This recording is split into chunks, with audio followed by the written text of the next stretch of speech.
Hello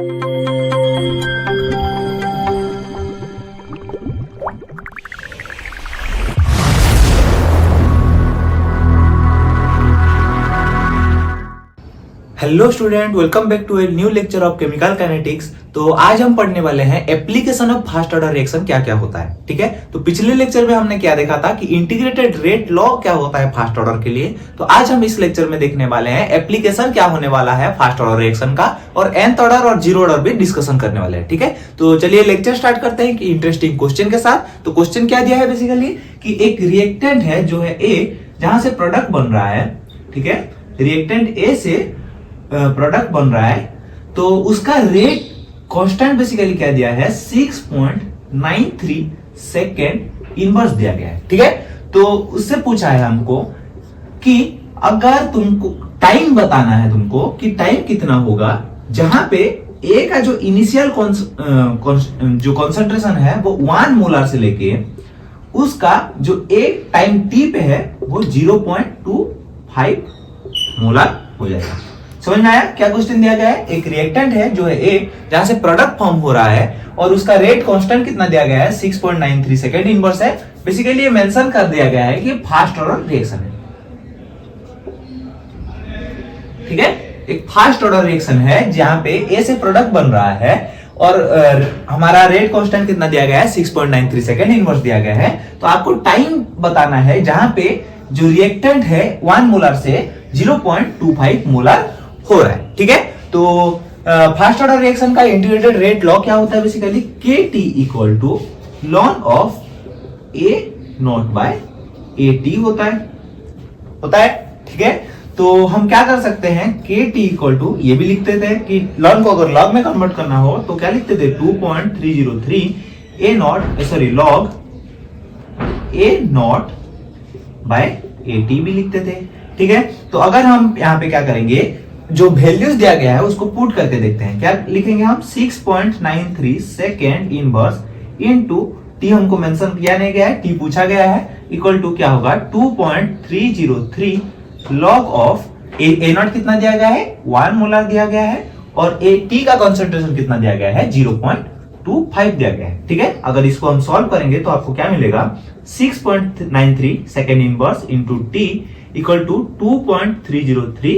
इसको अगर मैं लिखूंगा क्या लिखूंगा log 1 बाय 0.25 कितना होता है 4 होता है। तो इसको हम आगे सॉल्व करेंगे कितना होगा 2.303 log 4 को मैं लिख सकता हूं log 2 टू द पावर 2। तो log का प्रॉपर्टी क्या होता है कि जो पावर में होता है उसको आगे लेके आते हैं। तो हम क्या करेंगे 2.303 2 log 2 लिखेंगे। ठीक है, उसके आगे यहां पे करता हूं, देखिए क्या हुआ हमारे पास क्या था 6.93 second inverse into t equal to क्या है हमारे पास 2.303 इंटू 2 इंटू log 2 का वैल्यू कितना होता है, log 2 का वैल्यू कितना होता है 0.30 होता है। ठीक है, चलो देखते हैं क्या होगा 6.93 second inverse into t equal to इसको अगर 2.303 को 0.30 के साथ मल्टीप्लाई करेंगे तो हमारे पास क्या निकल के आएगा 0.693 आएगा इंटू 2 है। ठीक है, तो इस देखो 6.93 इधर है 0.693 इधर है, इसको मैं ऐसे लिख सकता हूं 6.93 second inverse into t equal to इसको लिख सकता हूं 6.93 into 10 to the power -1 into 2। तो ये कैंसिल आउट हो जाएंगे, तो बचेगा क्या t equal to 2 into 10 to the power -1 second बचेगा, क्योंकि ये नीचे आएगा तो सेकेंड बन जाएगा। ठीक है, तो इसको क्या लिख सकते हैं 0.2 सेकेंड लिख सकते हैं। ठीक है, ये क्या हो गया इस मतलब ये जो टाइम कितना पूछा गया था वो क्या होगा 0.2 सेकेंड है। ये एक लॉन्ग मेथड है जहां से हम क्या कर सकते हैं कि टाइम को निकाल सकते हैं किसी भी फास्ट ऑर्डर रिएक्शन में। अभी मैं आपको एक शॉर्ट ट्रिक या फिर शॉर्टकट बोल सकते हैं बताने वाला हूं। अगर आपको फास्ट ऑर्डर रिएक्शन में हाफ लाइफ दिया गया है या फिर कोई भी टाइम पूछा गया है जो कि हाफ लाइफ से रिलेटेड है, उसको आपको कैसे निकालना पड़ेगा उसको मैं शॉर्टकट बताने वाला हूं। ठीक है, देखिए क्या शॉर्टकट रहने वाला है बेसिकली हम क्या जानते हैं कि A0 से मान लीजिए आपके पास इनिशियल कॉन्सेंट्रेशन है A0, जहां से ये क्या होता है इसको मैं ऐसे भी लिख सकता हूं। ठीक है, या फिर मैं बोलूंगा कि A0 को C0 भी बोल सकता हूं। ठीक है, क्योंकि कॉन्सेंट्रेशन एट टाइम जीरो। ठीक है, तो C0 से अगर C हाफ जाने वाला है या फिर जब कंसंट्रेशन हाफ हो जाएगा उसको हम हाफ लाइफ टाइम बोलते हैं। तो C0 से कंसंट्रेशन अगर हाफ हो जाएगा तो हमारे पास कंसंट्रेशन कितना बचेगा, C0/2 बचेगा।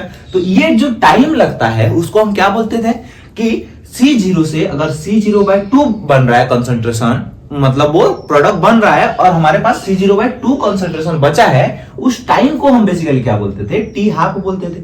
ठीक है, अगर मान लीजिए हमारे पास इनिशियल कंसंट्रेशन C0/2 है, तो C0/2 से अगर हम कंसंट्रेशन फिर आधा हो गया तो हम उसको क्या बोलते थे, C0/4 हो जाएगा, तो और एक टी हाफ लगेगा। ठीक है, फिर C0 से C8 होगा, C0/4 से C0/8 होगा तो और एक टी हाफ लगेगा। तो ये क्या होगा, एक मतलब कांस्टेंट डिक्रीजिंग ऑर्डर में जा रहा है। ठीक है, मतलब अगर हम एक लाइन में लिखे उसको क्या लिख सकते हैं, देखिए इसको मैं एक लाइन में लिखूंगा तो क्या बोलूंगा कि C0 से C0/2 जा रहा है तो एक टी हाफ लग रहा है, C0/2 से C0/4 जा रहा है तो और एक टी हाफ लग रहा है, ऐसे ही C0/8 तक जा रहा है तो और एक टी हाफ लग रहा है। तो आपको क्या दिख रहा है यहाँ पे कि जब C0 से डिक्रीज हो रहा है उसका रिएक्टेंट का कंसंट्रेशन जैसे half half half half decrease हो रहा है, आपका number of T half increase हो रहा है। कांस्टेंट डिक्रीजिंग ऑर्डर में जा रहा है रिएक्टेंट का कंसंट्रेशन। ठीक है, तो इसको अगर आप नीचे वाला हिस्सा को देखिए, बस इसको मतलब फोकस कीजिए, क्या लिखा है यहाँ पे 2 4 8 ऐसे लिखा गया। मतलब यहाँ पे क्या है, नीचे 1 है तो इसको हम लिख सकते हैं 2⁻0, क्योंकि किसी का भी पावर 0 होता है तो वो 1 होता है। ठीक है, तो हम लिख सकते हैं कि 2 का पावर जो है वो इंक्रीज करता जा रहा है, इंक्रीज करता जा रहा है, इंक्रीज करता जा रहा है। ठीक है, तो मैं इसको लिख सकता हूं C0 अगर 2n होगा तो कितना हाफ लाइफ टाइम होगा, n हाफ लाइफ टाइम होगा। समझ में आया क्या बोल रहा हूं? देखिए क्या हुआ कि C0/2 से C0/2 होने के लिए एक टी हाफ लगता था, उससे और आधा होने में और एक टी हाफ लगता था। मतलब C0 से अगर मैं C0/4 जाऊं तो क्या लिखूंगा, C0 में से C0/4 जा रहा हूं, मतलब जो 4 है उसको लिख सकते हैं 2 लिख सकते हैं, और ये है आपका बेसिकली n। ठीक है, तो आपको कितना टी हाफ लगेगा, 1 और 2, तो 2 टी हाफ लगेगा। समझ में आया?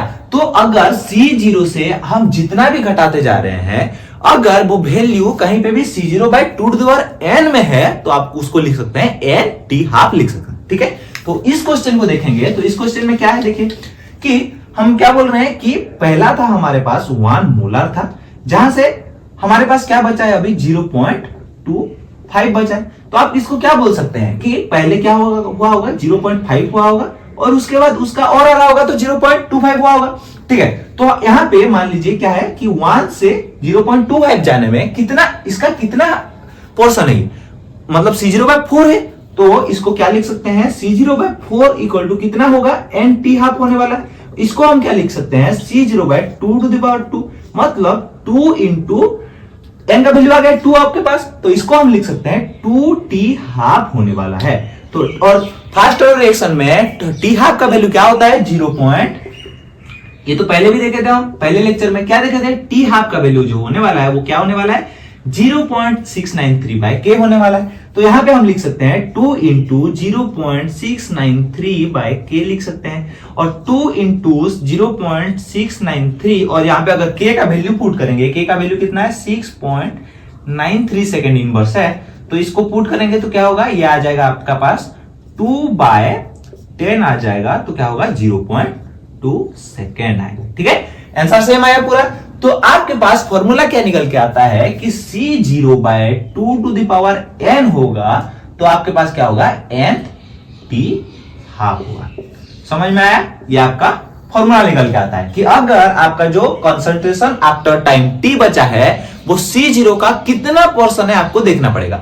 अगर वो C0/4 है तो 2⁴ होगा, अगर 8 है तो 2⁵ होगा। ठीक है, ऐसे ही आप निकाल सकते हैं, इसका इजी वे में उसका आंसर निकाल सकते हैं। ठीक है, तो चलिए देखते हैं अभी कि nth ऑर्डर और 0 ऑर्डर में इंटीग्रेटेड रेट लॉ उसका हाफ टाइम कैसे होता है, एक बेसिक इंफॉर्मेशन देता हूं। चलिए देखते हैं कि nth ऑर्डर के लिए अगर आपको रेट लॉ लिखना होगा तो वो कैसे लिखते हैं। ठीक है, तो क्या बोल रहा हूं मैं, nth ऑर्डर के लिए लिखना है। ठीक है, और एक इंपॉर्टेंट कॉन्सेप्ट है ये केमिकल काइनेटिक्स का, जो आपको बहुत सारा रेट लॉ निकाल के देगा। ठीक है, कोई भी लार्ज नंबर हो या फिर जैसे कि 0 हो गया, 4 हो गया, 5 हो गया, 100 हो गया, जितना भी हो वो निकाल के दे सकता है, एक्सेप्ट 1 नंबर। वो क्या है, n इक्वल टू वन के लिए वैलिड नहीं होता है। क्यों नहीं होता है वो हम डेरिवेशन में देखने वाले हैं, ठीक है।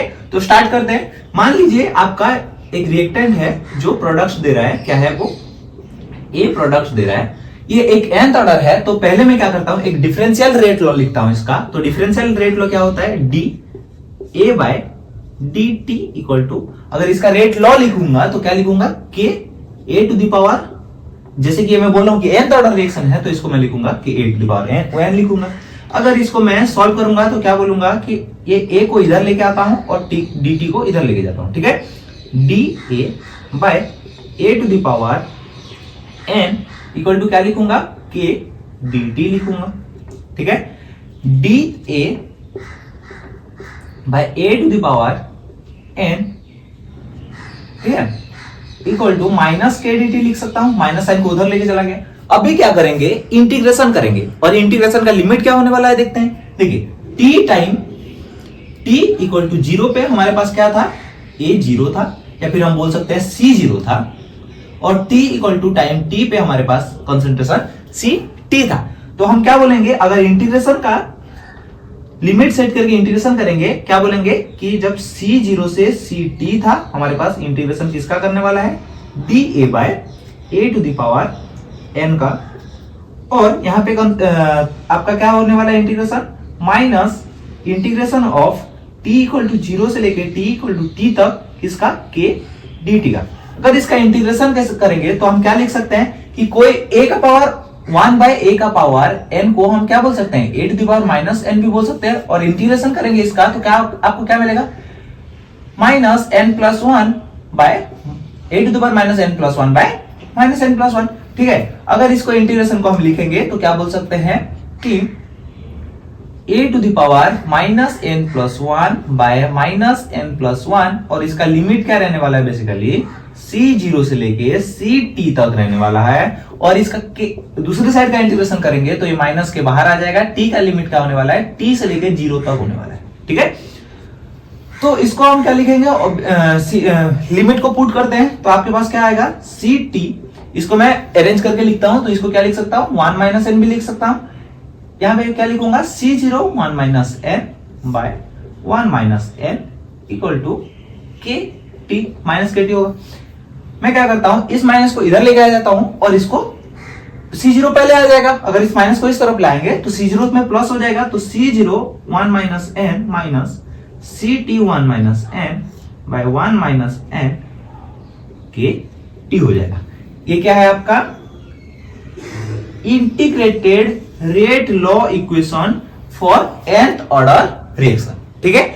अभी मैं क्या बोला था पहले कि n इक्वल टू 1 नहीं हो सकता। क्यों नहीं हो सकता, देखिए अगर हम n इक्वल टू 1 पुट करते हैं, ठीक है, फॉर n इक्वल टू 1, क्या आपके पास आएगा, c0 1 minus 1 ct 1 minus 1 by 1 minus 1 equal to के टी।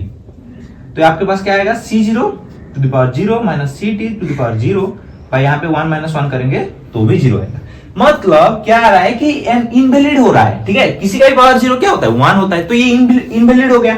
तो इसीलिए क्या होता है कि n इक्वल टू 1 पे बस ये वैलिड नहीं होता है, और कोई भी नंबर हो, कोई भी नंबर, तो इसके लिए वो वैलिड होता है। 0 ऑर्डर के लिए, सेकंड ऑर्डर के लिए, थर्ड ऑर्डर के लिए, सबके लिए वैलिड रहने वाला है, ठीक है। तो हम क्या निकाले, integrated rate law for nth order क्या रहने वाला है, c0 का पावर क्या रहने वाला है, 1 माइनस n माइनस ct का power 1 minus n by 1 minus n equal to के टी रहने वाला है, ठीक है।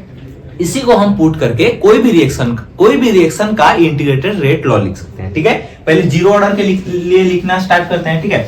अगर 0 ऑर्डर का मैं इंटीग्रेटेड रेट लॉ लिखूं इसी फॉर्मूले के बेसिस पे, क्या लिखूंगा, देखो n इक्वल टू बस हमको क्या पुट करना है, 0 पुट करना है। तो आपके पास क्या निकल के आएगा, c0 का पावर 1 माइनस ct का power 1 by 1 minus 0 equal to के टी।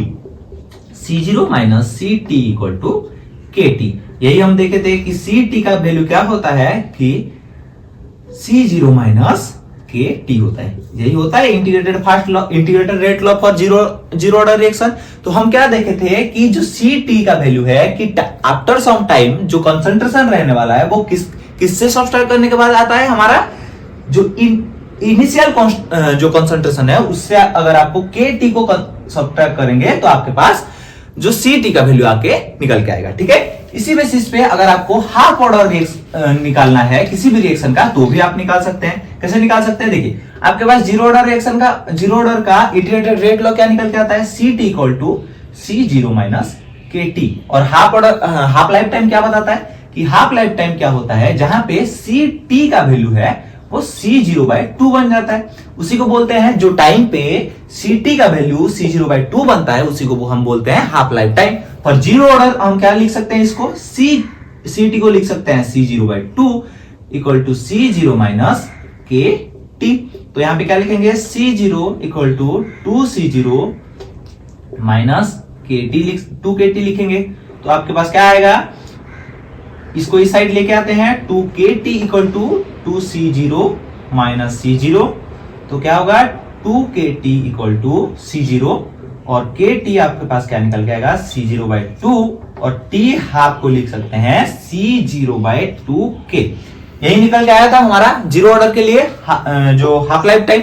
ठीक है, तो इससे हम क्या बोल सकते हैं कि जो T half of zero order reaction does not directly depend upon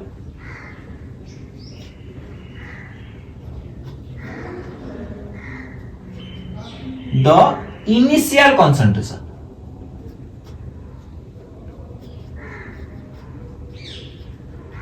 ठीक है, यहां पे दिख रहा है टी हाफ जो है वो डायरेक्टली प्रोपोर्शनल है सी जीरो। ठीक है, इससे हम क्या बोल सकते हैं कि जो half life time of nth order मतलब जीरो ऑर्डर रिएक्शन है वो क्या करता है कि सी जीरो के ऊपर डायरेक्टली डिपेंडेंट होता है। ठीक है, ऐसे हम निकाल सकते हैं टी 75% भी निकाल सकते हैं जीरो ऑर्डर के लिए। देखिए टी 75 निकालना हो क्या बोलेंगे हम, टी 75% जो है वो उस टाइम को बोलते हैं जहां पे जो सी जीरो है आपका कितना बन जाएगा, सॉरी सी टी जो है वो कितना बन जाएगा, सी जीरो बाय फोर बन जाएगा। ठीक है, क्या होगा, जो सी जीरो बाय फोर होगा उसी को हम बोलेंगे कि टी 75%, मतलब जो रिएक्टेंट खत्म हो गया उसको नहीं बोलते हैं, जो बचा है उसको बोलते हैं। ठीक है, तो यहां पे हम अगर इंटीग्रेटेड रेट लॉ क्या था पहले जीरो ऑर्डर के लिए, c t equal to C zero minus के टी था। तो अगर हम इसको एक्सपेंड करके लिखेंगे सी टी का वैल्यू कितना हो गया, सी जीरो बाय फोर हो गया equal to C zero minus के टी हो गया। तो यहां पे हम क्या लिखेंगे, C zero equal to four C zero minus four K T हो गया। तो क्या बचेगा यहाँ पे, four C zero minus C zero equal to four K T हम लिख सकते हैं। तो three C zero equal to four K T हुआ। और हम इसको क्या लिखेंगे कि टी 75% इक्वल टू कितना होगा, three C zero by four के होगा।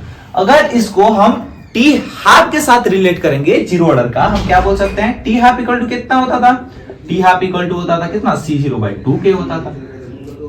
तो इसको मैं लिख सकता हूं टी 75% इक्वल टू क्या लिख सकता हूं, थ्री सी जीरो, ठीक है, sorry three into C zero by two के इंटू वन बाय टू लिख सकता हूं कि नहीं। तो आपके पास क्या निकल के आएगा, three by two into C zero by two को क्या लिखते हैं हम, टी हाफ लिख सकते हैं। तो हम क्या बोलते हैं कि टी 75% जो है वो कितना किसके बराबर है, three by to T half के बराबर है। और थ्री बाय टू कितना होता है, 1.5 टी हाफ के बराबर। देखो डिफरेंस क्या है, जब हम फास्ट ऑर्डर रिएक्शन पढ़ते थे तो यहाँ पे क्या बोलते थे, T 75% equal to two T half होता था। किसके लिए, ये फास्ट ऑर्डर रिएक्शन के लिए। ठीक है, लेकिन जीरो ऑर्डर के लिए क्या होगा, T 75% equal to 1.5 T half रहने वाला है। ठीक है, ये छोटा छोटा क्वेश्चन है जिसपे आपको ध्यान देना चाहिए। ठीक है, क्या हो गया, अगर 75% of first order equal to 2 T half होता है और T 75% of zero order reaction 1.5 T half होता है। ठीक है, इसमें भी आप ऐसे ही नॉर्मल मतलब 99% हो गया, 90% हो गया, ये भी निकाल सकते हैं। ठीक है, तो चलिए थोड़ा ग्राफ पे नजर डालते हैं। जीरो ऑर्डर रिएक्शन का ग्राफ कैसे होने वाला है, डिफरेंट एक्स वाई कोऑर्डिनेट को हम चेंज करके उसका ग्राफ थोड़ा देखने वाले हैं। ठीक है, उसके बाद समराइज करेंगे क्या क्या पढ़े आज के रिएक्शन में। ठीक है, तो नजर डालते हैं graph of zero order reaction पे, ठीक है। तो जो ग्राफ जीरो ऑर्डर का इंटीग्रेटेड रेट लॉ था वो क्या था हमारे पास, Ct equal to C0 minus Kt था।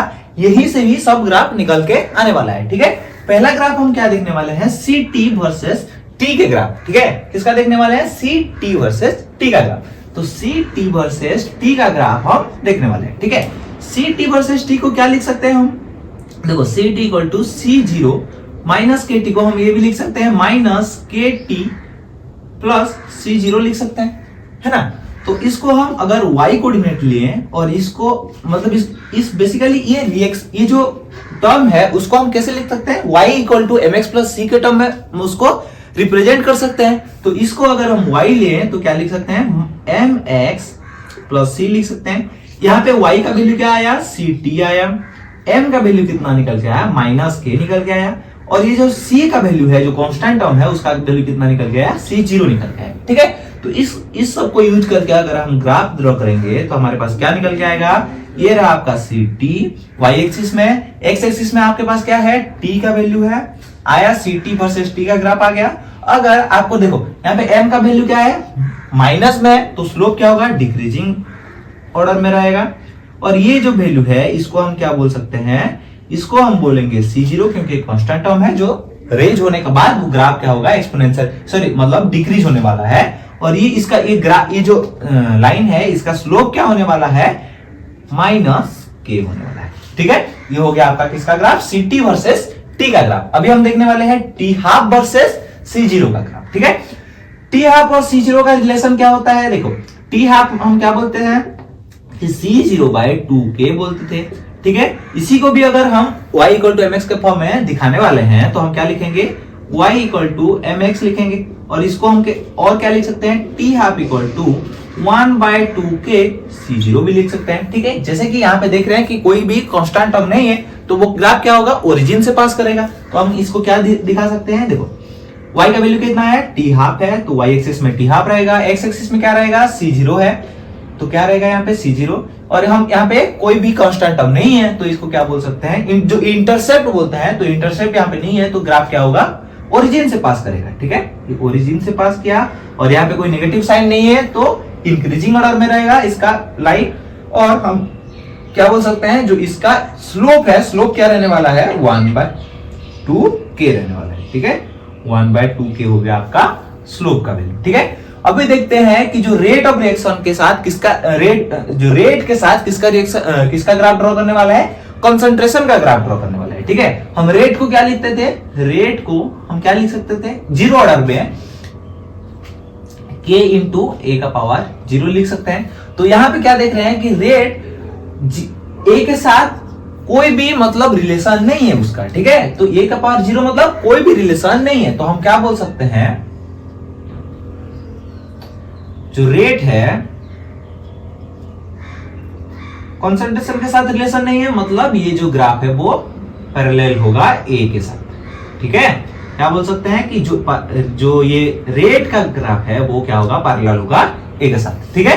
ऐसा ही ग्राफ आ सकता है जो कि जीरो ऑर्डर रिएक्शन के लिए वैलिड होने वाला है। बेसिकली ये तीन ही मोस्ट इंपोर्टेंट ग्राफ होता है, ठीक है। तो आज के लेक्चर में क्या क्या पढ़े हम उसको समराइज करते हैं थोड़ा। देखिए क्या क्या पढ़े हम, पहले हम पढ़े कि क्या होता है, मतलब जो टी हाफ निकालना, देखे फर्स्ट ऑर्डर रिएक्शन के लिए एक शॉर्टकट सीखे। हम क्या बोलते थे कि C0/2 to the power n equal to क्या होता है, n t हाफ होता है। उसके बाद हम क्या देखे कि nth ऑर्डर रिएक्शन के लिए अगर आपको कोई भी इंटीग्रेटेड रेट लॉ लिखना होगा तो हम क्या लिखते थे, C01 - n minus CT1 - n by 1 - n equal to KT होता था।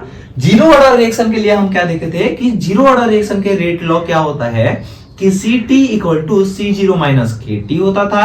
उसके बाद हम देखे कि T 50% of zero order reaction क्या होता है, C0/2k होता है, जहां पे क्या होता है कि T 50% डिपेंडेंट होता है या फिर डायरेक्टली प्रोपोर्शनल होता है किसके, C0 का, ठीक है। उसके बाद हम देखे कि T 75% जो जीरो ऑर्डर का होता है वो 3/4 बराबर या 3/4 ऑफ C0 बोल सकते हैं कि, या फिर हम बोल सकते हैं कि 1.5 T हाफ होता है जीरो ऑर्डर का। उसके बाद हम क्या देखे कि जो ग्राफ ड्रॉ किए थे वो वाला देखने वाले थे। किसका ग्राफ देखे, CT वर्सेस टी का ग्राफ देखे तो वो क्या आने वाला है, ऐसे आने वाला है। उसके बाद हम देखे किसका ग्राफ देखे, टी हाफ और सी जीरो का ग्राफ देखे तो वो क्या आने वाला था, टी ऐसा का आने वाला था। और उसके बाद आर वर्सेस कॉन्सेंट्रेशन का ग्राफ देखे जो कि पैरेलल होने वाला था। ठीक है, आज के वीडियो के लिए इतना ही। पढ़ते रहिए, खुश रहिए, हैप्पी लर्निंग। Thank you.